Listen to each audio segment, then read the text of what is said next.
Seorang wanita bermimpi tentang ular besar yang ingin menikahi bayinya. Keesokan harinya, seekor ular besar benar-benar muncul di halaman rumahnya. Karena takut mimpinya menjadi kenyataan, wanita itu memukul ular besar itu hingga mati. Namun, keesokan harinya setelah ular itu mati, ia mengalami keguguran. Saat neneknya membawa dukun beranak, wanita itu sudah meninggal karena kesulitan melahirkan. Dukun beranak segera menarikku keluar dari perut ibuku, dan menyadari aku tidak menangis, tidak bergerak, dan tidak bernapas. Selain itu, di dadaku terdapat kulit bermotif hitam seperti sisik ular. Teksturnya kasar dan dingin, persis seperti kulit ular sungguhan. Semua orang bilang aku anak iblis, dan meminta nenekku untuk menguburku. Namun, nenekku bilang aku berjodoh dengan ular. Ia segera berlari ke kuil Dewa Ular di kaki gunung. Ia menyalakan dupa dan berdoa di depan patung Dewa Ular. Namun, setelah sekian lama, patung Dewa Ular tidak bereaksi sama sekali. Nenekku pulang dengan putus asa, dan menyuruh ayahku untuk mencari tikar jerami untuk menguburku. Namun, pada malam pemakamanku, seorang tamu tak diundang datang ke rumah. Tamu itu adalah seorang pria berjubah hitam. Setelah melihat motif ular hitam di dadaku, wajahnya yang dingin menunjukkan sedikit kebingungan dan keterkejutan. Ia berkata kepada nenekku, aku akan menyelamatkan anak ini. Tapi 18 tahun lagi aku akan membawanya pergi. Demi menyelamatkanku, nenekku menyetujui permintaan pria itu. Pria itu memasangkan liontin giok berbentuk ular di leherku, lalu berbalik dan pergi. Begitulah caranya aku hidup kembali. Bahkan puskesmas mengatakan aku adalah keajaiban medis. Nenekku bilang pria yang datang malam itu adalah Dewa Ular dari gunung. Ia memberiku napas kehidupan, dan liontin giok berbentuk ular ini adalah untuk melindungiku. Aku tidak boleh melepasnya. Bahkan saat mandi, aku hidup dengan damai selama 18 tahun. Selama 18 tahun ini, aku selalu merasa ada seseorang yang mengawasiku. Tapi ketika aku menoleh, tidak ada seorang pun di sana. Aku sering curiga dengan liontin giok di leherku. Tapi saat aku berumur 8 tahun, liontin itu menyelamatkanku lagi. Saat itu aku dan teman-temanku memanjat pohon untuk mencari telur burung. Kami memanjat ke dahan tertinggi, dan menemukan sarang burung yang baru dibuat. Ada 3 telur putih halus di dalamnya. Aku senang dan hendak mengambilnya. Tiba-tiba muncul seekor ular dengan kepala bersisik putih. Leher ular itu sedikit tegak. Ular jenis ini biasanya sangat berbisa. Aku panik, karena tahu ular itu ingin memakan telur burung. Benar saja, ular itu melingkar di sarang dan menjulurkan lidahnya yang merah ke arahku. Sepertinya ia akan menggigitku. Kakiku lemas dan aku jatuh dari pohon.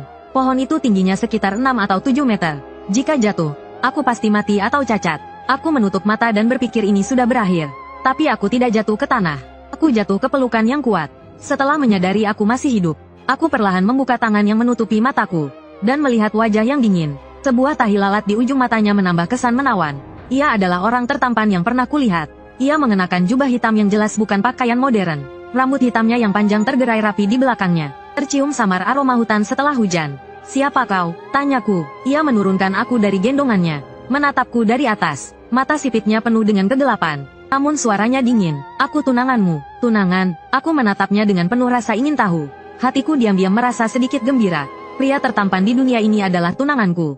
Kau tidak takut padaku? Tanyanya sambil mengangkat alis. Aku menggelengkan kepala. Kenapa harus takut? Bukankah kau baru saja menyelamatkanku? Tiba-tiba ia menyentuh leherku dengan jarinya. Suhu tangannya lebih dingin daripada es. Di permukaan danau saat musim dingin, aku sampai mundur 2 langkah karena kedinginan. Matanya yang menyipit menunjukkan ketidaksenangannya. Jari-jarinya yang ramping menarik liontin giok dari tulang selangkaku. Ia berkata dengan dingin, pakailah ini baik-baik, jangan dilepas. Mengerti, aku mengangguk patuh. Raut wajahnya tampak sedikit lebih baik. Ia berjongkok, dengan lembut membersihkan tanah dari bajuku. Suaranya juga melembut, jangan memanjat pohon lagi, dengarkan nenekmu. 10 tahun lagi aku akan kembali, dan membawamu pergi dari sini. 10 tahun lagi kau akan membawaku kemana? Tanyaku penasaran, namun ia tidak menjawab pertanyaanku. Ia berbalik dan menghilang dari halaman. Sepanjang sore itu, aku mencari tempat persembunyian di halaman, tapi aku tidak menemukan apapun. Saat makan malam, aku menceritakan tentang pria yang kutemui sore tadi kepada keluargaku. Suasana di meja makan tiba-tiba menjadi tegang. Setelah beberapa lama, nenek menghela nafas. Ia menyuruhku untuk tidak terlalu memikirkannya. Namun malam itu, aku melihat nenek diam-diam menangis di dapur. Ia berkata bahwa ia telah membesarkanku dan tidak ingin aku pergi. Ia rela memberikan uang, umur panjang, bahkan nyawanya sendiri, asalkan jangan datang lagi untuk menjemput cucunya. Saat itu aku tidak mengerti sama sekali. Aku hanya bisa kembali ke tempat tidur dan berpura-pura tidur. 10 tahun berlalu begitu cepat. Ketika aku hampir melupakan kejadian itu, bibiku mengalami masalah. Hari itu adalah hari kakakku membawa calon istrinya ke rumah. Biasanya di desa kami, calon istri harus diperkenalkan kepada semua anggota keluarga yang lebih tua. Tapi aku tidak bisa menemukan bibiku. Aku bahkan pergi ke desa sebelah untuk bertanya kepada teman-teman bibiku. Mereka semua bilang tidak melihatnya. Sampai sore hari, bibiku tidak kunjung muncul. Keluarga mulai merasa ada yang tidak beres. Bibiku pernah sakit parah saat kecil. Otaknya lebih lambat daripada orang normal, atau biasa disebut keterbelakangan mental. Ia putus sekolah setelah SMP. Bibi membantu nenek di ladang, sekaligus merawatku. Tapi dengan kondisi pikunnya, niatnya lebih besar dari kemampuannya. Waktu kecil, aku sering menangis karena lapar. Butuh waktu lama baginya untuk menyadari aku lapar. Dengan keadaannya seperti itu, tentu saja ia tak kunjung menikah. Jadi di usia 30-an, ia masih tinggal bersama ayah dan nenek. Selain beberapa teman sekolah yang masih mau berinteraksi dengannya, ia tak punya kehidupan sosial. Kami semua bertanya-tanya kemana ia pergi. Hingga lewat tengah malam, terdengar langkah kaki terburu-buru dari pintu depan. Dengan gembira aku bilang ke nenek, "Bibi pulang." Aku dan nenek pergi ke pintu depan untuk menyambutnya. Saat melihat Bibi, kami berdua tercengang. Seluruh tubuh Bibi berlumuran darah. Entah dari mana asalnya. Rambutnya yang berantakan juga dipenuhi bulu hewan. Kami tak bisa mengenali bulu hewan apa itu. Aku dan nenek memasukkan Bibi ke dalam bak kayu besar untuk memandikannya. Ia hanya bisa tertawa-tawa. Ia tampak lebih gila dari biasanya. Setelah kami membersihkannya dan hendak tidur, ia datang menghampiriku dengan ekspresi muram yang belum pernah kulihat sebelumnya. Ia menatap lurus ke dadaku dan menyanyikan, 14 Juli, hari baik di kalender lunar. Dewi Ular menikahi seorang istri, orang lain minggirlah. Saat yang tepat, tutup peti mati, kamar pengantin baru, lilin putih, bergandengan tangan. Nenek dan aku sangat ketakutan dengan kondisi Bibi. Untuk mengingat baris selanjutnya dari angsa saja ia butuh waktu lama. Tapi ia menyanyikan lagu sepanjang itu tanpa tersendat. Terutama saat nenek mendengar Dewa Ular menikahi seorang istri. Bibirnya bergetar. Malam itu, kami semua bermimpi sama. Dalam mimpi itu, ada ular besar sepanjang 5 meter, melilit dari balok rumah kami hingga ke atap. Sisik ular itu menggesek genteng, menimbulkan suara tumpul. Mata ular besar itu memancarkan cahaya dingin berwarna kuning keemasan, menatapku dan keluargaku. Lidahnya yang merah menyala menjulur keluar. Tapi yang keluar adalah suara manusia. 18 tahun sudah dekat. Serahkan Shen Yunshu. Kalau tidak, selanjutnya adalah satu-satunya putra di keluargamu. Keesokan paginya, nenek pergi ke toko arak dan membeli 2 kati arak realgar. Ia menyuruh kami menyiramkannya ke seluruh sudut halaman. Sambil menyiram, nenek menangis terseduh-seduh. Ia masih belum mau melepaskan kami. Sudah 18 tahun, aku hanya punya satu cucu perempuan ini. Ayah mengerutkan kening, dan bergumam pelan. Aku juga hanya punya satu anak laki-laki. Untungnya nenek tidak mendengarnya. Ayah selalu lebih menyayangi anak laki-laki. Meskipun aku diterima di universitas terbaik di ibu kota provinsi. Saat aku memberikan surat penerimaan itu kepadanya, ia hanya merokok 2 batang lebih banyak dari biasanya dan berkata sambil mendesah.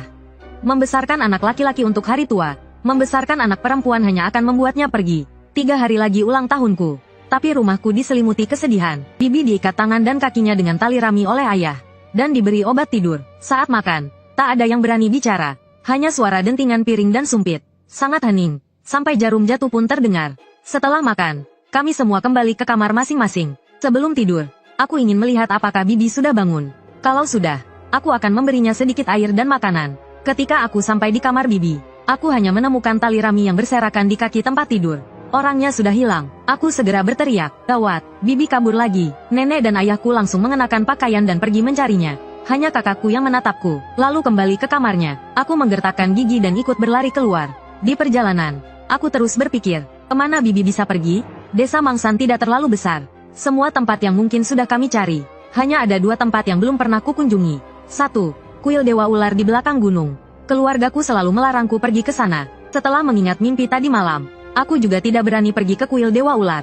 Yang tersisa hanyalah kuburan massal di lereng gunung. Kuburan massal itu berisi tulang belulang penduduk tak dikenal sejak desa ini dibangun. Juga anak-anak yang meninggal dini.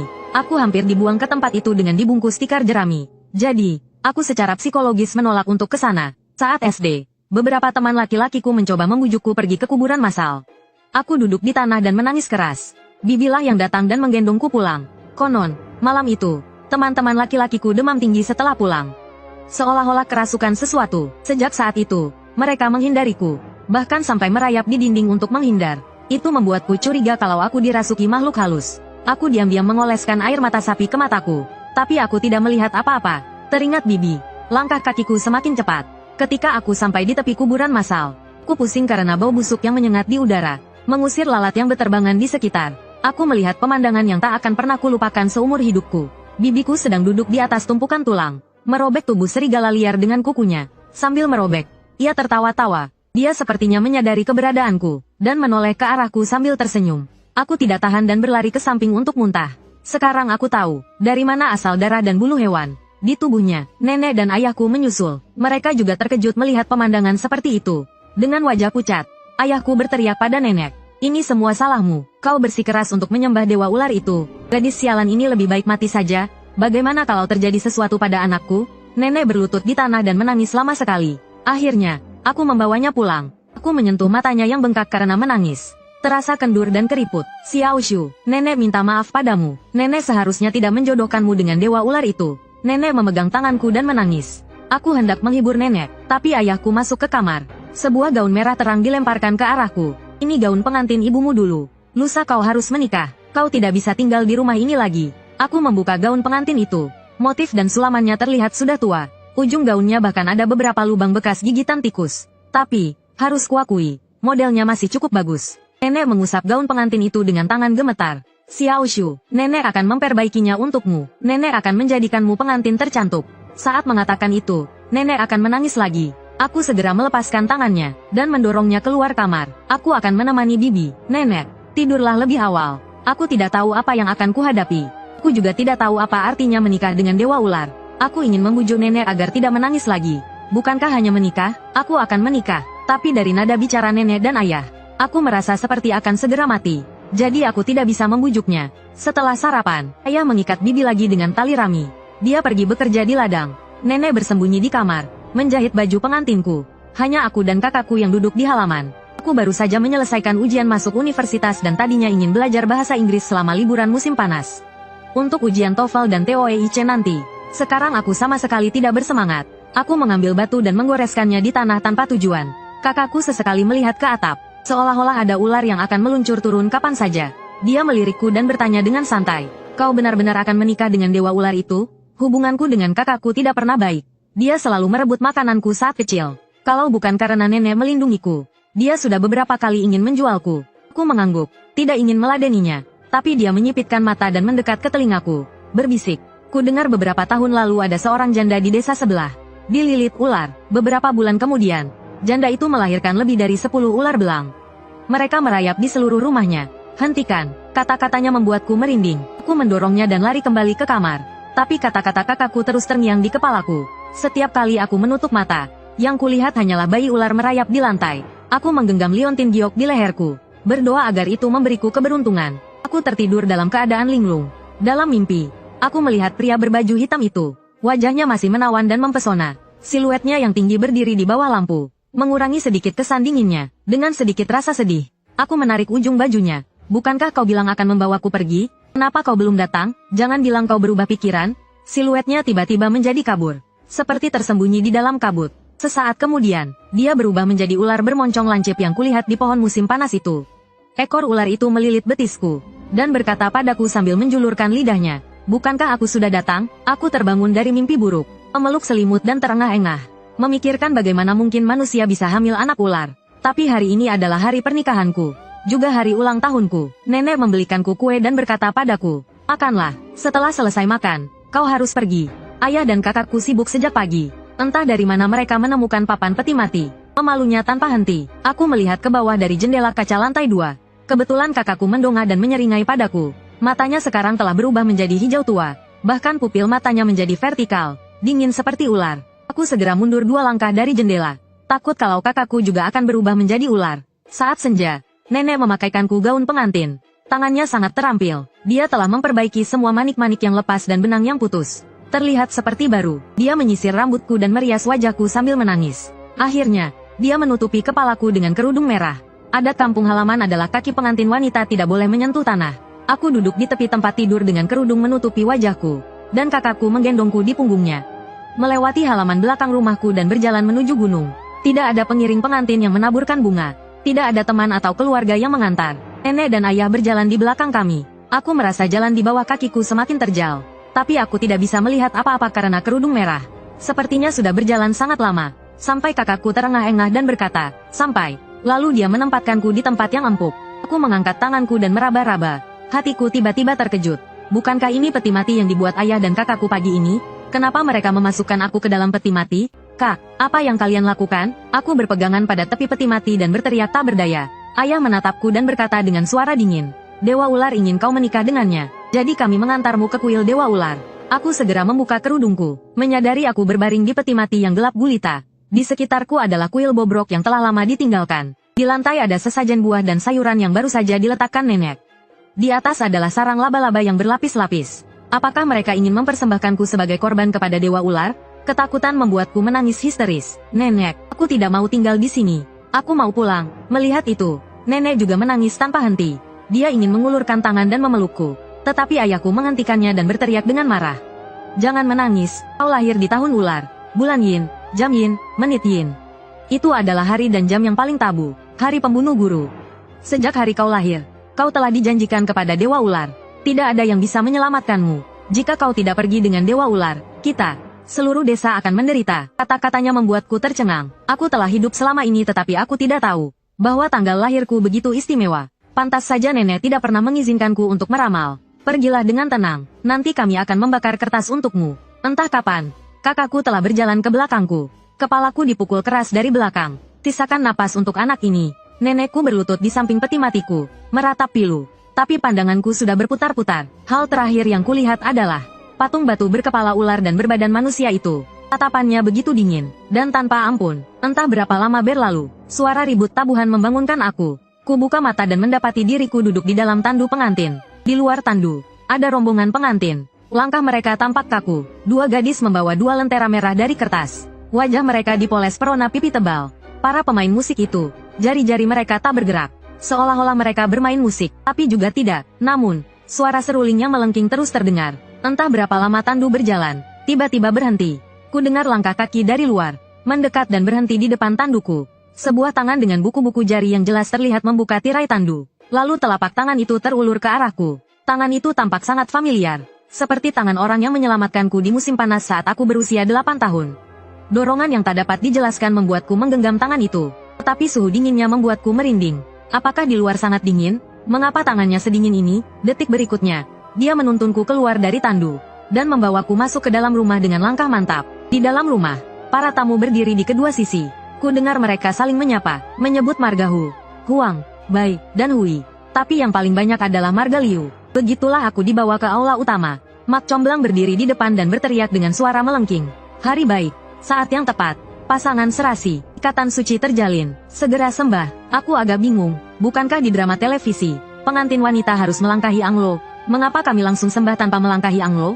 Sembah langit dan bumi, teriak Mak Comblang. Tangan yang menggenggamku sedikit bergerak. Aku mengikuti gerakannya dan membungkuk untuk memberi hormat. Mak Comblang kembali berteriak, sembah Dewa Gunung. Mengapa bukan sembah orang tua? Siapa Dewa Gunung itu? Saat memberi hormat, pertanyaan-pertanyaan ini berputar-putar di kepalaku. Suami istri saling sembah. Selesai, mengikuti teriakan Mak Comblang. Aku menyelesaikan upacara sembah dengan linglung. Para tamu sudah minum sedikit anggur, dan ramai mendorongku ke arah kamar tidur. Mereka mendorongku ke arah kamar tidur. Apakah ini saatnya masuk kamar pengantin? Aku tiba-tiba merasa gugup, dan ingin menoleh untuk mencari pemilik tangan itu. Tapi kain penutup kepalaku menghalangi pandanganku. Semuanya merah. Saat aku menoleh dengan kecewa, dari sudut mataku, kulihat ekor berbulu, menyeret di lantai di antara kedua kaki orang itu. Saat aku berpikir aku salah lihat, ujung ekor itu tiba-tiba terangkat. Bulu-bulunya bergetar dan mengibas ke sana kemari. Aku sangat ketakutan sampai mencubit pahaku sendiri. Hanya dengan begitu aku bisa menahan diri untuk tidak berteriak. Saat itu, aku sudah didorong masuk ke kamar pengantin oleh mereka. Ruangan yang besar itu tidak dinyalakan lampunya. Hanya ada dua lilin merah dengan karakter Si yang ditempelkan. Aku meraba-raba jalan ke tempat tidur dan duduk. Hatiku berdebar kencang seperti ada drum yang dipukul. Aku menatap pintu dengan waspada. Setelah hampir 1 jam berlalu, aku hampir tertidur sambil bersandar di tiang tempat tidur karena kantuk. Pintu kamar didorong terbuka dengan suara berderit. Sepasang sepatu bot merah tua bersulam motif ular perlahan berjalan ke arahku. Aku mencoba untuk melihat siapa yang datang. Namun, melalui kain kerudung merah yang menutupi pandanganku, aku hanya bisa melihat siluet tinggi dan ramping. Dia melangkah menuju tempat tidur kayu berukir tempatku duduk. Dia mengulurkan tangannya untuk mengangkat kerudungku. Tiba-tiba, terdengar suara riuh dan tawa dari luar pintu. Tuan Yu Jingzi, tidak sabar ingin melihat pengantin wanita. Ya, benar-benar pertama kalinya dalam ribuan tahun. Semoga keberuntungannya menular pada kami juga. Suara melengking itu terdengar mabuk. Tapi aku mendengar suara mencicit seperti tikus menggerogoti sesuatu. Aku langsung teringat apa yang kulihat saat upacara pernikahan tadi. Aku bergidik ketakutan. Pria di depanku tampak sangat kesal karena diganggu. Dia membentak dengan keras, "Pergi!" Sekelompok orang yang ingin membuat keributan di kamar pengantin itu langsung bubar. Hanya aku yang merasa suaranya agak familiar. Sepertinya pernah ku dengar di suatu tempat. Tapi aku tidak bisa mengingatnya saat itu. Setelah suara di luar tenang, tangan di depanku juga tampak kehilangan kesabaran. Dan langsung menarik ujung kerudungku. Wajah yang familiar muncul di hadapanku. "Kau!" Seruku terkejut. Wajah ini tidak pernah kulupakan selama lebih dari 10 tahun. Dia datang dalam mimpiku setiap malam. Tetapi jarang berbicara denganku. Setiap kali aku hampir bangun, dia perlahan menghilang. Pria itu mengangkat alisnya, tampak sedikit terkejut.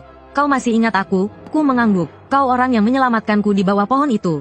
Dia tampak sedikit lebih bahagia. Bibir tipisnya tidak lagi mengerut. "Ku sudah menyelamatkanmu lebih dari sekali. Saat kau berumur 16 tahun, kau jatuh ke sungai.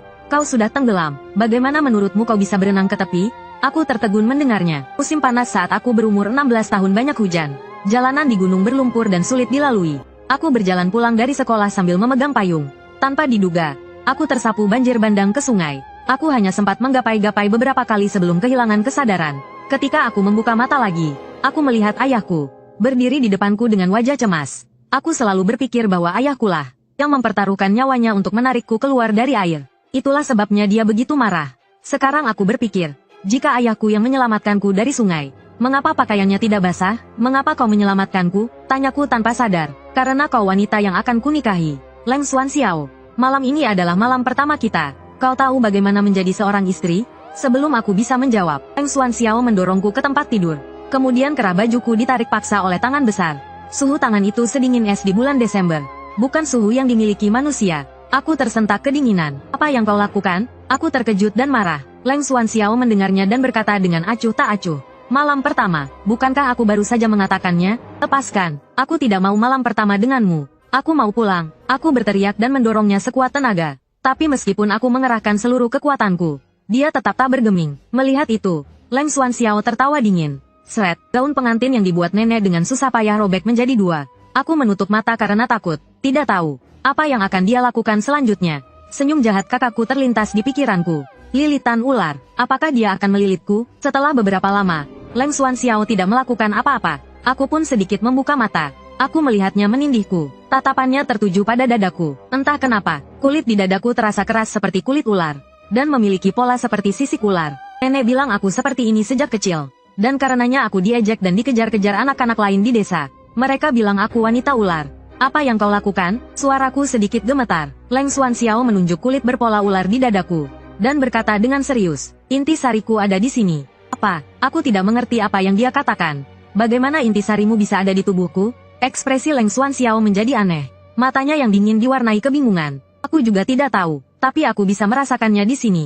Aku tiba-tiba punya firasat buruk. Selanjutnya, dia akan merobek jantungku untuk mengambil intisarinya, lalu aku akan mati. Saat aku kebingungan, sebuah pedang tajam jatuh dari atas, dan langsung menusuk tubuh Leng Xuanxiao. Darah merah tua mengalir di sepanjang ujung pedang ke tubuhku. Jika orang biasa terluka separah ini, mereka pasti akan langsung mati. Tapi Leng Xuanxiao hanya menatap pedang itu, dan berdiri sambil meraung. "Kalian pikir pedang biasa bisa melukaiku?" Aku ketakutan dan menyusut ke pojok tempat tidur, menyangkal dengan cepat. Bukan aku." Pedang yang menancap di tubuhnya tiba-tiba bersinar keemasan. Mantra-mantra keluar dari pedang itu, dan melilit Leng Xuanxiao seperti tali, membuatnya tidak bisa bergerak. Suara nenek tiba-tiba terdengar dari pintu. "Xiao Shu, cepat keluar, pedang itu tidak akan bisa menahannya lama." Mendengar itu, Leng Xuanxiao membentak, "Shen Yunsu, jika kau berani pergi hari ini, jangan pernah menyesal."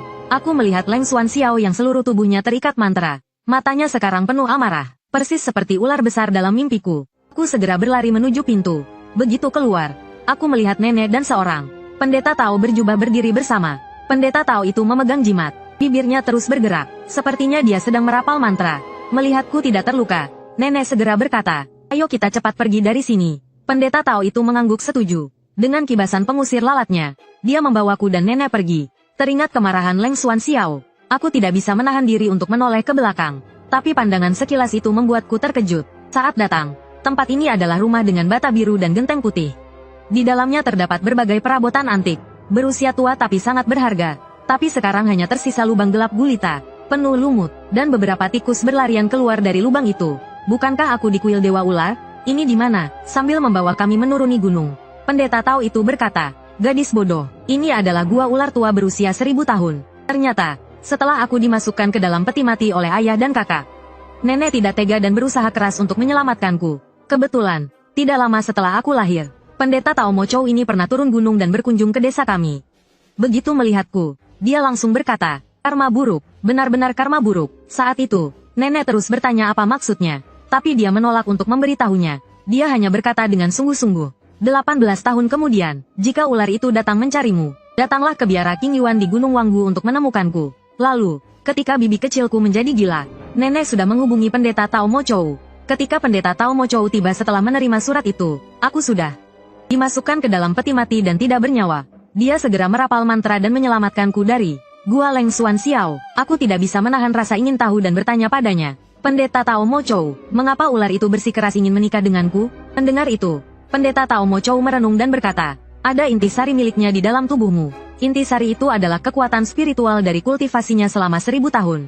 Dia telah kehilangan intisari ini selama 100 tahun. Jadi, meskipun tanpa intisari, dia masih bisa berubah menjadi manusia. Tetapi kekuatan spiritualnya jauh lebih lemah dari sebelumnya. Dan intisarinya ada di dalam tubuhmu. Untuk mendapatkan nutrisi dari intisari, dia harus bersatu denganmu. Setelah intisari secara bertahap diserap olehnya dan perlahan terpisah dari tubuhmu, dia bisa membedah hatimu dan mengambil kembali intisarinya." Mendengar itu, aku terdiam lama karena ketakutan. Untunglah nenek dan pendeta Tao Mo Chou menyelamatkanku. Kalau tidak, cepat atau lambat aku pasti akan dibunuh ular itu. Tapi setelah dipikir-pikir, ada satu hal yang aku tidak mengerti. Mengapa intisarinya ada di dalam tubuhku? Pendeta Tao Mo Chou melirikku dan berkata dengan penuh arti, "Aku tidak tahu, aku hanya bisa melihat bahwa kau memiliki hubungan karma yang rumit dengan ular itu.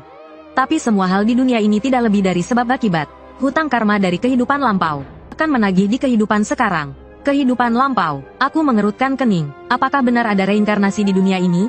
Pendeta Mo Chou menghela nafas lagi. Untung dia sekarang kehilangan inti energinya. Kalau tidak, jimat ini tidak akan bisa mengendalikannya. Tapi meskipun begitu, ini hanya bisa menahannya sementara waktu. Tidak lama lagi dia akan melepaskan diri. Nenek hampir menangis setelah mendengarnya. Dia menggenggam tanganku erat-erat dan berkata, "Bagaimana ini bisa terjadi, cucuku yang malang? Dia baru berusia 18 tahun. Pendeta Mo Chou, tolong pikirkan cara untuk membantu kami." Pendeta Mo Chou berpikir sejenak dan mengeluarkan selembar kertas kuning dari sakunya. Di atasnya terdapat jimat yang digambar dengan tinta merah yang sulit dimengerti. "Aku akan memberimu sebuah jimat. Setelah pulang, tempelkan di pintu rumahmu." Ular tua itu terluka oleh pedang kayu pitku. Dengan jimat ini, dia tidak akan bisa masuk. Nenek menghela napas lega dan segera menerimanya. "Terima kasih, Pendeta Mo Chou. Tapi kalian harus ingat, apapun yang dikatakan ular itu kepada kalian, jangan pernah membuka pintu." Sebelum pergi, Pendeta Mo Chou berulang kali mengingatkan kami. Kemudian dia pergi sambil mengayunkan sikatnya. Setelah berjalan semalaman di jalan gunung, cahaya mulai muncul di cakrawala. Rumah kami terlihat di depan. Nenek menggenggam tanganku dan bergegas ke sana. Namun, pintu didorong terbuka dari dalam. Ayahku, dengan wajah seperti baru bangun tidur, keluar membawa baskom untuk mengambil air. Melihat nenek menggandengku menuruni jalan gunung, ekspresinya langsung berubah menjadi marah dan menunjukku sambil berteriak, "Dasar pembawa sial, ngapain kembali ke sini?" Nenek berdiri di depanku dan berkata dengan sabar kepada ayahku, dengan nada yang tulus, "Anak ini susah payah lolos dari Dewa Ular. Biarkan dia masuk ke rumah." "Apa, kau bilang dia lolos?" Ayahku bertanya dengan terkejut. "Apakah Dewa Ular mengizinkannya?" "Aku tidak bisa membiarkan anak ini disakiti ular itu. Jadi aku meminta bantuan Pendeta Mo Chou." Dewa Ular dilukai parah oleh Pendeta Mo Chou. Nenek mungkin sedikit gugup. Suaranya sedikit gemetar. Pendeta Mo Chou juga memberi kami jimat. Selama jimat itu ditempel di pintu, kita akan baik-baik saja. Ayahku menatapku dengan ragu. Dia bertanya dengan tegas, "Sen Yunshu, benarkah begitu?" Nenek diam-diam menarik bajuku, mengisyaratkan agar aku tidak terlalu banyak bicara pada ayahku. Aku hanya bisa mengangguk pelan. Meskipun ayahku terlihat enggan, dia tetap minggir sedikit, membiarkanku dan nenek masuk ke rumah. Aku merasa takut dan lelah sepanjang jalan. Akhirnya kembali ke rumah yang kukenal. Aku langsung masuk ke dalam kamar. Aku sama sekali tidak melihat ayahku di belakangku, menunjukkan senyum licik. Setelah masuk, nenek, saat ayahku tidak memperhatikan, pergi untuk mengunci pintu halaman dengan rapat. Aku menempelkan jimat yang diberikan Pendeta Mo Chou dengan butiran beras ketan. Setelah memastikan jimat itu tidak akan tertiup angin, aku merasa lega. Setelah itu, semuanya di rumah seperti biasa. Seolah-olah ada atau tidaknya aku tidak membuat perbedaan. Hanya saja, penyakit bibi kecilku sepertinya semakin parah. Ayahku takut dia akan kabur lagi. Jadi dia mengikat tangan dan kaki bibi kecilku ke kaki tempat tidur dengan kawat baja. Tatapannya kosong dan linglung, bibirnya yang pecah-pecah bergetar. menggumamkan sesuatu yang tidak jelas. Melihat itu, nenek menghela nafas. Bibi kecilmu lahir pada tanggal 14 bulan 7 Imlek. Jiwanya lemah. Dulu ada peramal yang pernah bilang, dia mudah menarik perhatian makhluk kotor.